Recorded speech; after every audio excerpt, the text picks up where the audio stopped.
नमस्कार, मैं हूं वाजिद कुरैशी। एसएमडी न्यूज में आपका स्वागत है। आइए नजर डालते हैं आज की कुछ खास खबरों। पूर्व मुख्यमंत्री कमलनाथ का बयान। मौसम विभाग बारिश व बाढ़ की पूर्व जानकारी देता है, उस हिसाब से सरकार को सतर्कता बरतनी थी। मैं मुख्यमंत्री शिवराज सिंह से कहता हूं कि आज समय दिखावे और ड्रामे का नहीं है। वो बाढ़ प्रबंधन कर उसकी पूर्व जानकारी पर उससे निपटने को लेकर सरकार ने क्या तैयारी की, सारी वस्तु स्थिति प्रदेश की जनता को बताएं। मुख्यमंत्री को इस आपदा में, इस प्रकार की आपदा मैंने कभी देखी नहीं जो मैंने आज देखी। इसके बाद मैं शिवपुरी और श्योपुर जा रहा हूँ। पूरे ग्वालियर चंबल संभाग प्रभावित है। छोटी सड़कें हुई, बड़ी सड़कें हुई, हज़ारों हेक्टर ज़मीन नष्ट हुई है, फसल नष्ट हुई। इसका कैसे आकलन किया जाएगा जो फसल नष्ट हुई है, जो मकान टूटे हैं, जो आज रिलीफ कैंप में हैं, ये सब वापस कैसे लाए जाएंगे। केवल घोषणाएं करने से कोई रिलीफ, कोई फ़ायदा लोगों को नहीं होने वाला। तो मेरा तो एक ही प्रश्न है राज्य सरकार से कि आप ये बता दीजिए कि क्या आप प्रबंध कर रहे हैं और कौन से सीमित समय में ये राहत पहुंच जाएगी। कितने सारे पुल टूटे, छोटे पुल टूटे, बड़े पुल टूटे। गांव की सड़कें मैं देख के आ रहा हूँ, नष्ट हैं। गांव का गांव खाली है। बहुत सारे गांव में तो एक व्यक्ति नहीं है। ये हालत है। उनको रिलीफ कैंप में भेजा है, उनको वापस आना है। जो भी उनका मकान बचा है, प्रभावित है ग्वालियर चंबल क्षेत्र में। हमारा किसान हो, हमारा नौजवान हो जिसके पास कोई घर नहीं रहा, हमारी माताएं और बहनें हों, हमारे छोटे व्यापारी हों, उनकी छोटी छोटी जो दुकानें बह गई हैं। तो ये क्या, मैं तो कहता हूँ कि यहाँ तो अगले साल भर के लिए आप बिजली पूरी माफ़ करिए। मैं तो कहता हूँ कितना आप देंगे। आपने कहा लगभग 20 लोगों की मृत्यु हुई है। कोई कभी कहते हैं 4 लाख रुपए राज्य सरकार देगा, केंद्र सरकार से कहते हैं 2 लाख रुपए मिलेंगे। भाई ठीक है, जो भी आप दे रहे हैं ये बता दीजिए कब और कहाँ पहुँचेंगे, सीमित समय बता दीजिए। ये आज आवश्यकता है। और केवल शोमैनशिप की, ड्रामा की राजनीति, ये दिखावा करना, इससे कोई फ़ायदा नहीं। पिछले 10 दिनों में ये दिखावा बहुत हो गया। मैं तो माननीय मुख्यमंत्री जी से निवेदन कर रहा हूँ कि वे खले रूप में आए, मीडिया के सामने आए, सीमित समय बताएं, आंकड़े बताएं, कितने पुल, कितने किलोमीटर सड़क, कितनी बिजली की व्यवस्था चौपट हुई है, ट्रांसफार्मर गिर गए हैं, ट्रांसफार्मर ख़राब हो गए हैं, ट्रांसफार्मर डूब गए हैं। ये आज परिस्थिति है। और ये प्राकृतिक आपदा नहीं है साहब, ये पुल से पानी छोड़ दिया एक साथ, वो तो कर देना था। ये अचानक थोड़ी बारिश गिराती है। मौसम विभाग पूरा सैटेलाइट की पिक्चर देता है, उसके बाद उसका इंटरप्रिटेशन करता है। जैसे आज उन्होंने कहा हुआ है कि दतिया ऑरेंज जोन में, शिवपुरी रेड लाल जोन में, शिवपुरी और श्योपुर लाल जोन में, वहाँ आज ये इतनी बारिश गिर सकती है। जब आप देख रहे हैं, और ये 2 दिन पहले ये बता देते, तो ये सब तो पहले से पता था। तो अचानक ये आपदा नहीं आई, 2 दिन पहले से पता था कि ये ऐसी बारिश आने वाली है।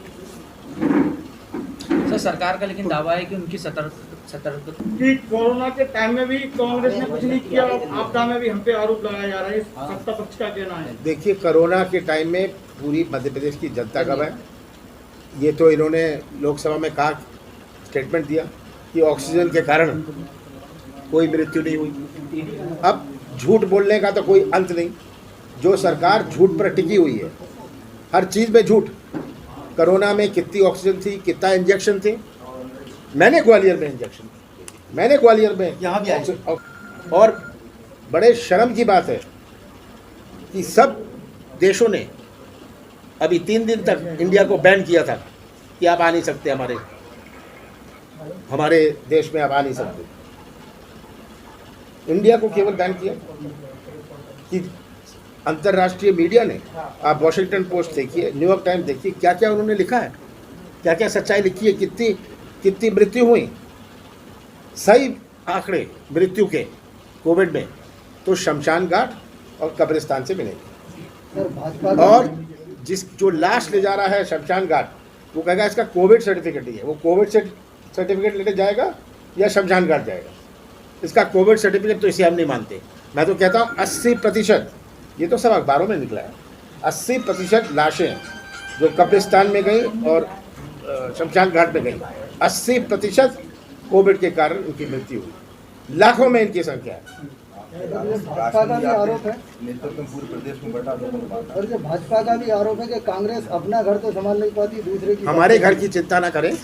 यहाँ दतिया में खास जो कांग्रेस के जो बीजेपी के नेता हैं, ये कैसे चुनाव जीतते हैं और आगे चुनाव जीतने का कैसा प्रबंध कर रहे हैं, दबाने का, दबा लो, कुचल लो, फर्जी केस लगा लो। ये दतिया का तो खास राजधानी बन गई है इसकी।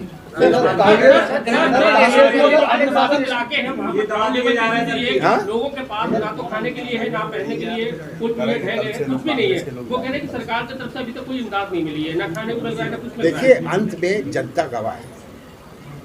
ना कमलनाथ की बात सुने, ना मुख्यमंत्री जी की बात सुने।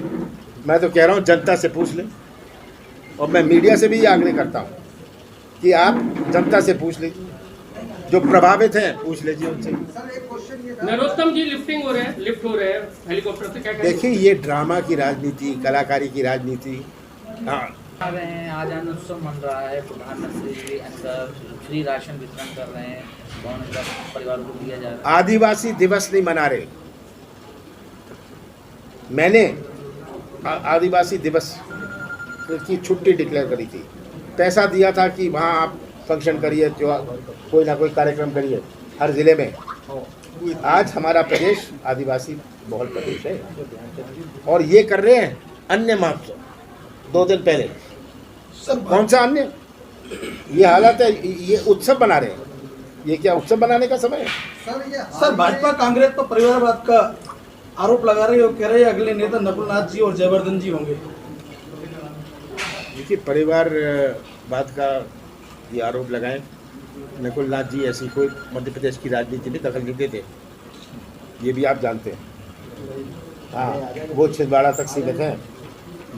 मैंने तो उनको कहीं दौरे में भेजा नहीं। हम लोग तक नहीं मिले? नहीं, बिल्कुल, क्योंकि मैंने कहा कि ये सब पर राजनाथ सिंह का बेटा क्या है, बीजेपी में आप ही करेंगे, देखिए, सर्वे तो साफ दिख रहा है कि कैसे मकान टूटे हैं, कैसे गांव खाली के खाली पड़े हैं। एक व्यक्ति नहीं घूम रहा था गांव में। हम तो 200 फुट की हाइट पर थे, वहाँ उस हाइट से तो शक्ल भी पहचानी जाती है। एक व्यक्ति नहीं निकल रहा था।